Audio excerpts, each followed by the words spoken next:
Sir আসতে পারি? এত লেট কেন? স্যার আসলে নতুন একজনকে ভর্তি করালাম তো তাই। কই সে? এই যে আমার বন্ধু। ঠিক আছে, ক্লাসে এসে বসো। আমি আর সাদিয়া এক সিটে বসলাম, অন্য জায়গায় সিট খালি নেই। স্যার সাদিয়ার কিছু তথ্য নিলেন, মানে কিছু পরিচয় হলেন আর কি। তারপর ক্লাসে মনোযোগ দিলাম, খুব মনোযোগ দিয়ে ইংলিশ ক্লাসটা করলাম, কারণ এর আগে ইংলিশে নম্বর কম পেয়েছিলাম। ক্লাস শেষে বাইরে এসে, আব্বে হালা, তোর ঘুম ভাঙলো? আরে ভাই সকালে একটু লেট করে উঠেছি, আর তোরা তো ফোনও দিস নাই। চল ওইদিকে যাই। না খেয়ে আসছি, খিদে লাগছে, খেতে হবে। তাহলে তুই আর সাদিয়া যা, আমরা এখানে বসে থাকি। ও রে, তোদের সাথে তো পরিচয় করিয়েই দিলাম না। ওই শোন, এগুলো আমার হারামি বন্ধু, আর খুব কাছের বন্ধু, ওরা বেস্ট ফ্রেন্ড। ও হচ্ছে আমার বেস্ট ফ্রেন্ড সাদিয়া, ছোটবেলা থেকে আমরা বেস্ট ফ্রেন্ড। ভাবি কেমন আছেন? ভাবি কিসের? তুই বুঝবি না রে পাগলা। বুঝলাম না কিছু। সাদিয়া হাসছে কেন ওদের কথায়? যাই হোক, খিদে লেগেছে তাই সাদিয়াকে নিয়ে চলে আসলাম খাবার খেতে। কিছু খাবার অর্ডার করলাম, সেগুলো খাচ্ছি, এমন সময় এক মেয়ে আমার সামনে টেবিলে বসলো। আমি শুধু তার দিকে একটু তাকালাম, আর অমনি সাদিয়া। এবার কিছু বললাম না, এরপর থেকে কি যে করবো তোকে। ঠিক আছে, আসলে ওর শাসনগুলো খুব ভালো লাগে, তাই তো সব মেনে নেই। খাবার শেষে বিল দিয়ে ওদের কাছে চলে আসলাম। ওই, আজকে আর ক্লাস করব না, চল সবাই ঘুরতে যাব। পড়াশোনা না করে ঘুরতে যাবি তুই? আমি আন্টিকে যদি না বলছি। আমি প্লিজ, আমার সোনা দোস্ত, তুইও চল, অনেক ভালো জায়গা, খুব ভালো লাগবে। আচ্ছা ঠিক আছে চল, কিন্তু আজকেই লাস্ট। এরপর যদি এমন করিস আমি নিজেই তোকে পিটাবো। যথা আজ্ঞা মহারানী। ফাজিল একটা। ভাই, তুই একটা মাল বটে, কখন কি করিস বোঝা দেয়। নে, কথা না বলে তোর বাইকের চাবি আমাকে দে, আর তুই শরীফের পিছনে উঠে আয়। আচ্ছা ঠিক আছে। ধীরে চালাবি। আচ্ছা আচ্ছা, ঠিক আছে। সাদিয়া আমার বাইকের পিছনে বসলো, আমিও চালাতে লাগলাম। বাইকটা নিয়ে একটা পার্কের কাছে আসলাম, সবাই মিলে ঘুরতে লাগলাম।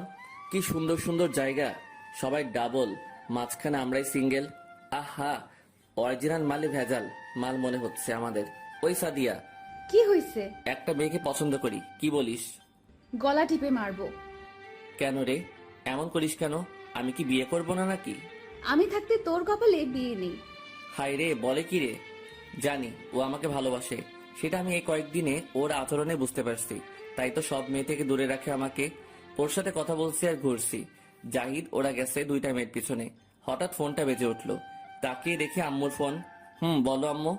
একটু বাসায় আয় তো, তোর কাকা কি যেন বলবে, কোথায় যেন পাঠাবে। যেতেই হবে? আয়। আচ্ছা আচ্ছা, আসছি। ওই চল, বাসায় যেতে হবে। কেন? আম্মু যেতে বললো। আচ্ছা চল, এমনিতেই আজকে ভালো লাগছে না। জাহিদকে ফোন দিলাম। ওই হালা, তুই কই? মেয়ে পঠানো নিয়ে ব্যস্ত আছি। তোরা আর মানুষ হইলি না, কোন সাইটে আছিস? পার্কের ভিতরে চলে আসছি। আচ্ছা থাক, আমি আর সাদিয়া বাসায় যাচ্ছি বাইক নিয়ে। আম্মু যেতে বললো তো তাই। যা তো, এখানে বলার কি আছে? কই আছে ওরা? মেয়ে পটাচ্ছে। চাচা, কি করতে হবে বলো? তোমার বোন রিফা আসছে আজকে আমেরিকা থেকে, তাকে আনতে যেতে হবে এয়ারপোর্টে। কখন যেতে হবে? 3টার ফ্লাইটে আসবে, অনেকদিন ধরে বাইরে থাকে, কিছু চিনতে পারবে না। তাই তুমি কষ্ট করে গিয়ে নিয়ে এসো বাবা। আমার কাজ আছে, আর তুমি তো জানোই তোমার আন্টি অসুস্থ। আচ্ছা সমস্যা নেই, আমি যাব। আচ্ছা বাবা, আমি এখন চট্টগ্রাম যাব অফিসের কাজে, তাই তোমাকে পাঠাচ্ছি। কাজটা আমার খুব ইম্পর্টেন্ট। আচ্ছা ঠিক আছে, সমস্যা নেই। চাচা চলে গেল, আমিও রুমে আসলাম। একটু পর সাদিয়া আসলো। কি বললো রে আঙ্কেল? তার মেয়ে আজ 10 বছর পর আমেরিকা থেকে বাংলাদেশে আসছে, তাই আনতে যেতে হবে। আসলে আঙ্কেলের কোনো ছেলে নেই এবং আন্টি অসুস্থ, তাই আমাকেই তাদের অনেক কাজ করে দিতে হয়। গুড বয়, কিন্তু আমিও যাব তোর সাথে। আচ্ছা তাহলে আরো ভালো, আমাকে ওইখানে গিয়ে একা বসে থাকতে হবে না। এখন গিয়ে রেডি হয়ে নে, একটু পর যাব। কি নিয়ে যাবি? আঙ্কেলের গাড়ি আছে। আচ্ছা তাহলে আমি রেডি হয়ে আসি। সাদিয়া রেডি হতে গেল, আমিও ফ্রেশ হতে চলে গেলাম। ফ্রেশ হয়ে রেডি হয়ে কিছু খেয়ে নিলাম, তারপর সাদিয়াকে নিয়ে বের হলাম। অনেকদিন ধরে দেখি না, চিনবো কিনা সেটাও জানা নেই। এয়ারপোর্টে চলে আসছি, এখন 2:45 বাজে। কিছুক্ষণ পরে বিমান ল্যান্ড করবে। তোর বোন কেমন দেখতে রে? খুব ভালো, কিন্তু একদম পেট্টির মতো ঝগড়া করে। ও মা, তাই? তুইও যেমন বান্দর, তোর চাচাতো বোনও তেমনই। তুই কি খুব ভালো?